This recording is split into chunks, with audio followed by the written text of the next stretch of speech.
കഴിഞ്ഞ 1.5 മാസം മുമ്പാണ് ഇന്ത്യൻ സുപ്രീം കോടതിയുടെ വിധി വന്നത്. സെക്കൻഡ് ലഫ്റ്റനന്റ് സാമുവേൽ കമലേശൻ, അദ്ദേഹം തമിഴനാണ്, ക്രിസ്ത്യൻ പ്രൊട്ടസ്റ്റന്റ് വിശ്വാസിയാണ്, ഇവാഞ്ചലിക്കൽ വിശ്വാസിയാണ്. അദ്ദേഹം സിഖ് റെജിമെന്റിലാണ് ട്രെയിനിങ് നടത്തിയത്.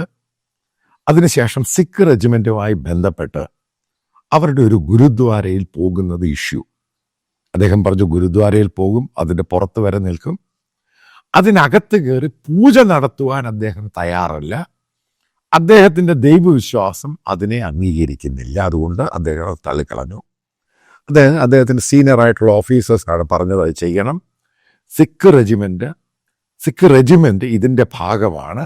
അതായത് ഗുരുദ്വാരയ്ക്കകത്ത് പോയി പൂജ ചെയ്യുന്ന ഒരു ഓഫീസർ ആയിരിക്കണം, സിഖ് റെജിമെന്റിന്റെ ഓഫീസർ.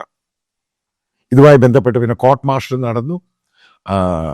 സാമുവേൽ കമലേശനെ ഇന്ത്യൻ ആർമിയിൽ നിന്നും പുറത്താക്കി, സിഖ് റെജിമെന്റിൽ നിന്നും പുറത്താക്കി.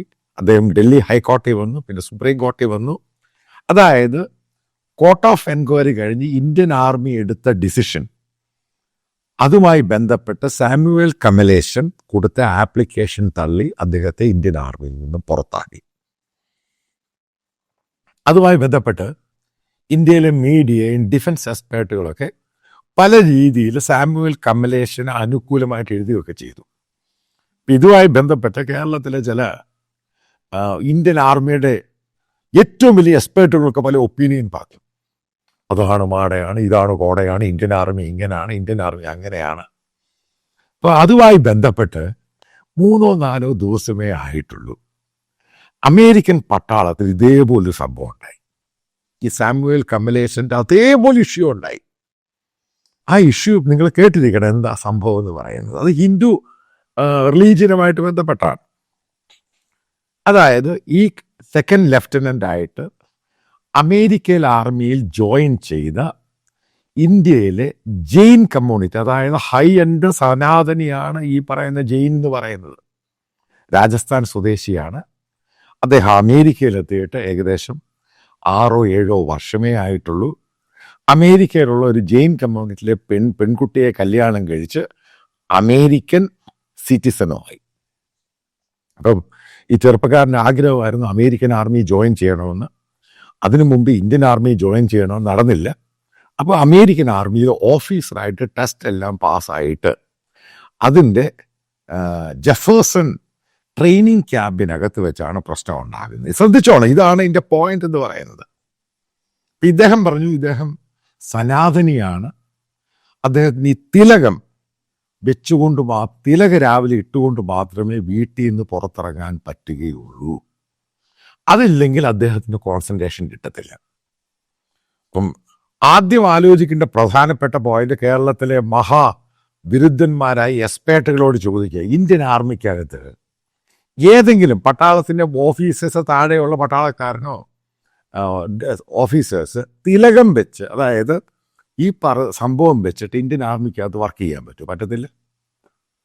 ട്രെയിനിങ് സമയത്ത് ഒട്ടും പറ്റത്തില്ല. നിങ്ങൾ ഈ കൈ കെട്ടുന്ന ത്രെഡ് അതിൻ്റെ അത് കെട്ടാൻ പറ്റത്തില്ല. കാരണം ആർമിയുടെ ഡിസിപ്ലിനാണ്. പക്ഷേ ഈ പറയുന്ന ചെറുപ്പക്കാരൻ പറഞ്ഞു ഇതില്ലാതെ അമേരിക്കൻ ആർമിയുടെ ട്രെയിനിങ്ങിന് അദ്ദേഹത്തിന് പങ്കെടുക്കാൻ കഴിയില്ല. അപ്പോൾ അമേരിക്കൻ ആർമി കോൺസ്റ്റിറ്റ്യൂട്ട് ചെയ്തു, അതായത് ട്രെയിനിങ് ക്യാമ്പിനകത്ത് വെച്ച് ഇയാളെ ഡിസ്മിസ് ചെയ്യാനും അതേപോലെ തന്നെ ഡീപ്പോർട്ട് ചെയ്യാനും, അമേരിക്കയിൽ നിന്ന് കയറ്റി അയക്കാൻ, തിരിച്ച് ഇന്ത്യയിലോട്ട് അയക്കാൻ. ഈ ഒരു സന്ദർഭത്തിൽ 2 ദിവസം കഴിഞ്ഞപ്പോൾ ആ ക്യാമ്പിൽ അമേരിക്കൻ ആർമിയുടെ ചാപ്ലിൻ, ഈ ചാപ്ലിൻ എന്ന് പറയുന്നത് ഇന്ത്യൻ ആർമിയിലും ഉണ്ട്. ഈ ചാപ്ലിൻ എന്ന് പറയുന്നത് പൂജാരിയൊക്കെ ഉണ്ട്, ക്രിസ്ത്യൻ പൂജാരിയുണ്ട്, മുസ്ലിം സംഭവമുണ്ട്. ഇതൊരു സ്പിരിച്വൽ കേഡറാണ്. ഈ ചാപ്ലിൻ വന്നിട്ട് ഈ നമ്മുടെ ഇയാളെ കാണുന്നു, ഈ ചെറുപ്പക്കാരനെ കാണുന്നു, അയാളുടെ കാര്യം ചോദിക്കുന്നു. ഈ ഹരീഷ് ഈ ചാപ്ലിനോട് പറയുകയാണ്, അയാളുടെ മതത്തിൽ പറഞ്ഞിട്ടുണ്ട് ഇതേപോലെയുള്ള തിലകം വെച്ചിട്ട് അയാൾക്ക് ചെയ്യാൻ പറ്റത്തുള്ളൂ, അതില്ലാതെ അയാൾക്ക് മുന്നോട്ട് പോകാൻ പറ്റത്തില്ല. അയാൾ ഒരു സനാതന ധർമ്മത്തിൽ വിശ്വസിക്കുന്ന ഒരു വലിയ രീതിയിൽ വിശ്വസിക്കുന്ന ഒരാളാണ്, ആ ഫാമിലിയിൽ നിന്ന് വന്നതാണ്, അല്ലെങ്കിൽ അദ്ദേഹത്തിന് അതിനകത്ത് പ്രവർത്തിക്കാൻ സാധിക്കില്ല. ഈ ചാപ്ലിൻ ഈ പയ്യനുമായിട്ട് സംസാരിച്ചിട്ട് പറഞ്ഞു, ഒരു കാര്യം ചെയ്യാം, ഇത് താങ്കളെ മറ്റൊരു ട്രെയിനിങ് യൂണിറ്റിലോട്ട് അയക്കാം, കാരണം താങ്കൾ മിടുക്കനായ ഒരു ചെറുപ്പക്കാരനാണ്. അങ്ങനെ അവിടുന്ന് ട്രാൻസ്ഫർ ചെയ്ത് വേറെ യൂണിറ്റിൽ വിട്ടു. ആ യൂണിറ്റിൽ പോയിട്ട് അവിടെ ഇത് പ്രശ്നമായി. കാരണം അടുത്ത പ്രശ്നം എന്ന് പറയുന്നത്, ഈ അൾട്രാ ജെയിൻ കമ്മ്യൂണിറ്റിയെ പറ്റി നിങ്ങൾ എത്ര പേർക്ക് അറിയുമെന്ന് എനിക്കറിയത്തില്ല. ഇപ്പം ഇവർ സവാള കഴിക്കത്തില്ല, ഗാർലിക്ക് അത് കഴിക്കത്തില്ല, ഭൂമിക്കടിയിൽ വളരുന്ന ഒരു ഭക്ഷ്യസാധനം ഇവർ കഴിക്കത്തില്ല. അപ്പം അതും പ്രശ്നമായി. അപ്പോൾ അവിടെ പ്രശ്നമായി. അവരുടെ ഡിഫൻസുമായിട്ട് ബന്ധപ്പെട്ട ഒരു വലിയ കോൺസ്റ്റിറ്റ്യൂട്ട് ചെയ്ത് എന്ത് ചെയ്യണം ഇയാൾ. അങ്ങനെ ഡിസ്കഷൻ എല്ലാം നടന്നിട്ട് അവരൊരു തീരുമാനത്തിലെത്തി. അതായത് ഹരീഷിനെ ഏതായാലും പറഞ്ഞു വിടുന്നില്ല.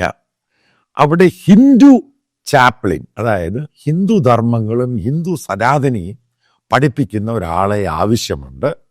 കാരണം അതിനും അവർക്ക് വേക്കൻസി ഉണ്ട്, കാരണം അതിനും അവർക്ക് ആൾക്കാരുണ്ട് അമേരിക്കയിൽ. അതായിട്ട് അയാളെ അവിടെ നിയമിച്ചു. ഇതാണ് സംഭവം. നോക്കുക, അയാൾക്ക് കയ്യിൽ ചരട് കെട്ടാം, കുറിയിടാം, അത് ചെയ്യാം, ഇത് ചെയ്യാം, അയാൾക്ക് ആ വിശ്വാസത്തിൽ ഉറച്ചു നിൽക്കാം. അതിനയാളെ അവിടുന്ന് ഡിസ്മസ് ചെയ്തില്ല. നേരെ ഇന്ത്യയിൽ ഉണ്ടായ സംഭവം നോക്കുക.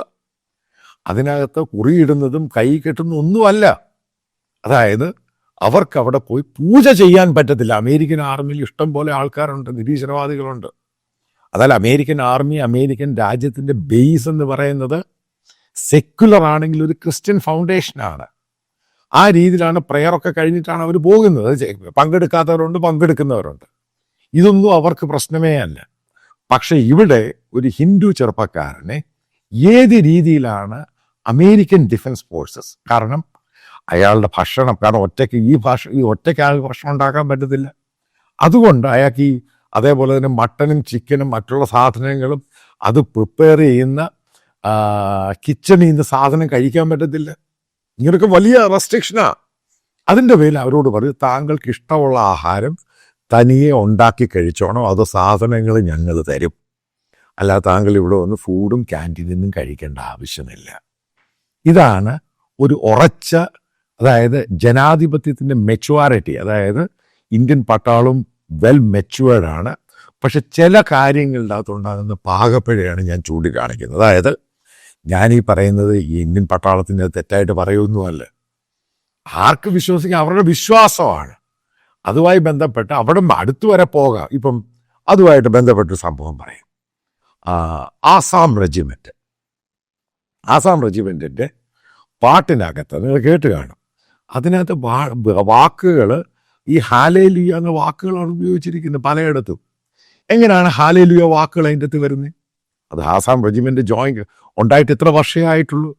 കാരണം ആസാം റെജിമെൻറ്റിലുള്ള അവിടെ സൈനികനായിട്ട് വരുന്ന പല ആൾക്കാരും നോർത്ത് ഈസ്റ്റ് ഭാഗത്തു നിന്ന്, ട്രൈബൽ ഏരിയയിൽ നിന്ന് വരുന്നത്. അപ്പം അവരധികം പേര് ക്രിസ്ത്യൻസാണ്. അപ്പം അന്ന് ഇത് ഫോം ചെയ്തപ്പോൾ അന്നുണ്ടായിരുന്ന കമാൻഡിങ് ഓഫീസേഴ്സും ഇന്ത്യൻ ആർമിയുടെ ചീഫും ഒക്കെ വിചാരിച്ചത്, അപ്പം ആ ഒരു ഭാഗത്തെയും കൂടി ഉൾക്കൊള്ളണം.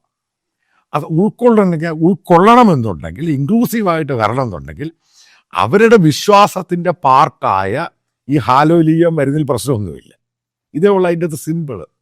അപ്പം അതും കൊണ്ട് ഇവരെല്ലാം ക്രിസ്ത്യാനിയായെന്നല്ല ഇതിൻ്റെ ധാരണ.